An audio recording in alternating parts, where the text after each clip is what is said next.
কি গো, জামা কাপড় বিছনার মধ্যে এরকম লাট করে রেখেছো কেন? জীবনে তো কোনো কিছু গোছাও না, ঘরটার একবার অবস্থা আছে কি দেখেছো? সব তো আমাকেই করতে হয়। बात तो सही है। এই 4 বছর ধরে একই জিনিস করে যাচ্ছি। টেবিলের অবস্থা দেখো তো, ডেইলি গোছাই, প্রত্যেকদিন গোছাই, প্রত্যেকদিন এরকম করো। যা ইচ্ছা তাই করো, আমার ঘরটার মধ্যে একেবারে পুরো বস্তি বাড়ি হয়ে আছে। কোনটাই না দুটোই করো, আমার ভালো লাগে না আর এরকম করে থাকতে। তো চলো সরস্বতী পুজোর একটুখানি দুটো তোমাকে ইয়ে কিনে দিই, ড্রেস। তুমি সত্যি আমাকে ড্রেস কিনে দেবে? তাহলে আমি একটা বালুচরি শাড়ি কিনবো।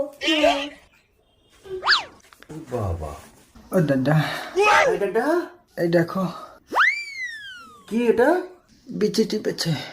বিচি টিপেছে? হ্যাঁ, কার বিচি টিপেছে? ড্রাইভার। ড্রাইভারের? হ্যাঁ, কে টিপেছে? অশুভ লোক। অসভ্য লোক? হ্যাঁ, সেইটা কি? বিচিশ্রী। বিচিশ্রী? হ্যাঁ,